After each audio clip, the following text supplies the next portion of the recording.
ősi pásztor művészetét régen csinálták az emberek, de kevés volt közöttük, aki alkotott. Tehát 77-ben kaptam még a népművészet mestere címet, és én nagyon örültem ennek, hogy megismerték ezt a szunnyadó népművészeti alkotásokat. Én nem mondom, hogy mesterségben, a mesterséget azt tanulni kell. Ez pedig az embernek a szíviből, lelkiből fakad. Ezt úgy kell csinálni, hogy én ilyet tennék. Azóta azon voltam, hogy minél többet át tudjak adni az utókornak, hogy én a gödörbe ne vigyem magammal.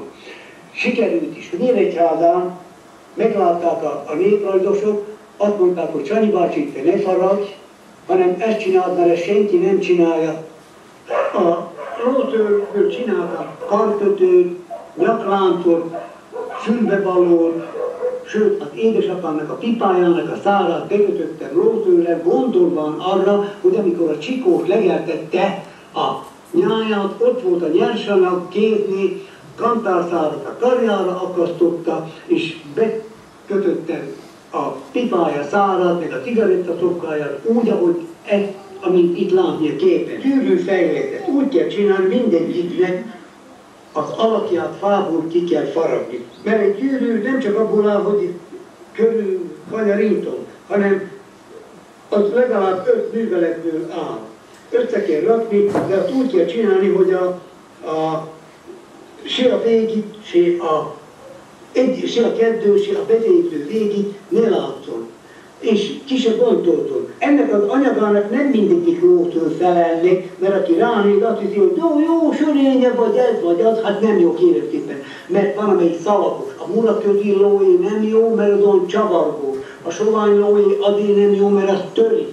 A kancáé azért nem jó, mert a kipufogójához közel van, legjobb a csőkön. Mikor a szellemi termék megszületik az agyamba, akkor a fát kifaragom olyan alakúra, amilyenre akarom, hogy a lószőr igazodjon hozzá. Sokszor több darabból kell összeszedni.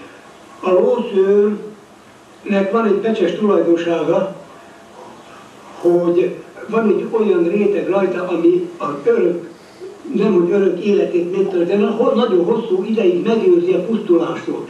És van már bizonyíték arra, hogy ez így jó, hogy az avar sírokban találtak ilyen lószőr ékszert, amelyiket még meg lehetett ismerni, hogy az az volt. Igyekeztem ezeken túllépni egy lépéssel, de az eredeti állagát megtartani úgy, hogy a régi tulajdonságától nem akartam megfosztani, és úgy spekuláltam ki, addig törtem kopakomat, hogy lehetne ilyet még olyat csinálni. Hát ez egy fülbevaló pár, meg egy kis nyakba való. Ezt így csináltam meg. Lószőrön kívül még nagyon szeretem a fát is. Talán ez az egyetlen anyag, ami az ember a születésétől kezdve elkíséri egészen addig még a földbe teszi. Van bot belőle, tüzelőt csinál, meleget, mankót, akinek rossz alába. Az egy nagyon hűséges társa az embernek. Úgy hívom, hogy az ördög golyó, egy darab fából van kifaragva. A golyó benne, az is egyből van, és a golyóba bele van vésve az évszám, még a nevemnek a 2 betűje. Mozog benne, hát én úgy hívom ördöggolyó. A forgókarik, ami ott fönt van, az forog, az is egyből van. Lószőr, tehát természetes anyagból van. Humorizáltam egy kicsit a telhetetlenséget. Ez a gnóm ember, ez a nagy kalapját tartja, még sose telik még, és magát nem tartja rendben, egy léha életét árul el, hogy ilyen ne legyen, ez azért van.